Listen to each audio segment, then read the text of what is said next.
السلام علیکم، میں محمد عبداللہ اور آپ دیکھ رہے ہیں عبداللہ ٹی وی۔ ناظرین، آج ہم ایک ایسے بہادر شخص کی داستان لے کر حاضر ہوئے ہیں جس کی بہادری کے قصے کتابوں میں بھرے پڑے ہیں۔ ناظرین، ایک ایسا بہادر شخص جس نے اپنی بہادری اور شجاعت کے ذریعے اس وقت کے ہندوستانیوں میں آزادی کی ایک نئی روح پھونک دی تھی۔ ناظرین، ہم بات کر رہے ہیں سردار بھگت سنگھ کی، ایک ایسا فریڈم فائٹر جو کہ پاکستان کے پنجاب میں پیدا ہوا اور جب تک وہ زندہ تھا اس نے انگریزی سرکار کے ناک میں دم کیا ہوا تھا۔ سرفروشی کی تمنا اب ہمارے دل میں ہے، دیکھتے ہیں زور کتنا بازوئے قاتل میں ہے۔ ناظرین، ویڈیو شروع کرنے سے پہلے آپ نے دو کام کرنے ہیں۔ ہمارے چینل عبداللہ ٹی وی کو سبسکرائب کرنا ہے اور بیل آئیکن کو پریس کرنا ہے تاکہ ہماری آنے والی نئی ویڈیو کا نوٹیفیکیشن آپ کو بر وقت مل سکے۔ ناظرین، یہ بات ہے 28 ستمبر 1907 کی، جب پنجاب کے لیل پور کے ایک پکا گاؤں میں پیدا ہونے والا لڑکا جس کا ماں باپ نے نام بھگت سنگھ رکھا۔ ان کے والد کا نام کشن سنگھ اور والدہ کا نام ودیاوتی کوہر تھا۔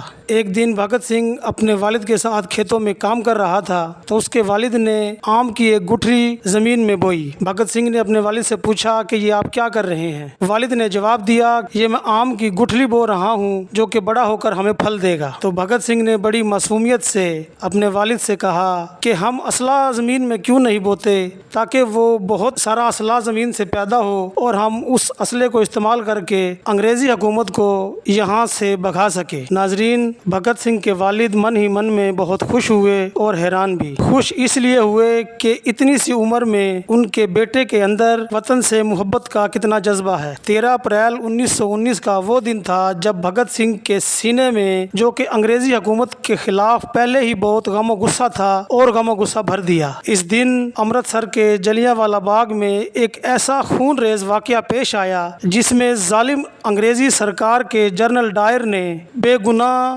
ہندوستانیوں کو سرعام قتل کیا۔ اس قتل عام کے بعد جنرل ڈائر نے ایک تکبرانہ انداز میں یہ کہا کہ ایک بھی انگریزی گولی ضائع نہیں گئی۔ ناظرین، بھگت سنگھ اس وقت اس واقعے سے 20 کلومیٹر دور تھا جو کہ پیدل چلتا ہوا اس واقعے تک پہنچا۔ جا کر دیکھا تو بے شمار بے گناہ ہندوستانیوں کی لاشیں زمین پر بکھری ہوئی تھی۔ بھگت سنگھ نے اس خون آلود مٹی کو اپنے ہاتھ میں اٹھایا اور گھر لے آیا اور قسم کھائی کہ جب تک انگریزی سرکار سے اس ظلم و ستم کا بدلہ نہیں لے گا تو چین سے نہیں بیٹھے گا۔ 1 اگست 1920 کو جب مہاتما گاندھی نے ایک تحریک چلائی، اس تحریک کا مقصد یہ تھا کہ انگریزی حکومت جو کہ ہندوستانیوں پر بہت ظلم و ستم کر رہی تھی، ان کو ٹیکس نہ دیا جائے، سرکاری اسکولوں میں بچے نہ بھیجے جائیں، انگریزی ادویات اور کپڑوں کا بائیکاٹ کیا جائے وغیرہ شامل تھا۔ ناظرین، بھگت سنگھ کے والد کشن سنگھ جو کہ تحریک آزادی میں اپنے خاندان کے بہت سے لوگوں کی قربانی دے چکے تھے،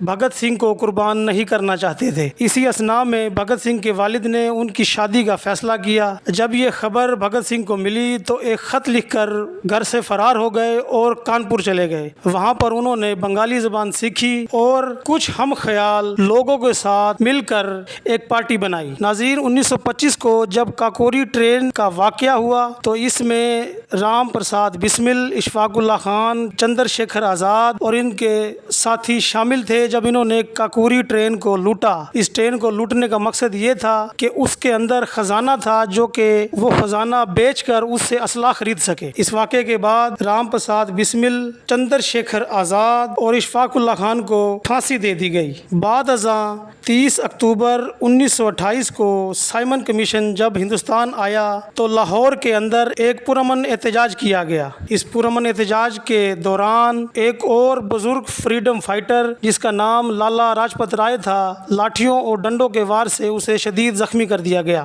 17 نومبر 1928 کو لالا لاجپت رائے زخموں کی تاب نہ لاتے ہوئے اس جہان فانی سے رخصت ہو گیا۔ 8 اپریل 1929 کو بھگت سنگھ نے پارلیمنٹ کی ایک خالی جگہ پر بم پھینکا۔ اس بم پھینکنے کا مقصد کسی کی جان لینا نہیں تھا بلکہ اس کا مقصد یہ تھا کہ سوئی ہوئی انگریزی حکومت کو جگایا جا سکے۔ اس وقت بھگت سنگھ نے یہ فکرہ کہا کہ بہرے لوگوں کو سنانے کے لیے دھماکہ کرنا ضروری ہے۔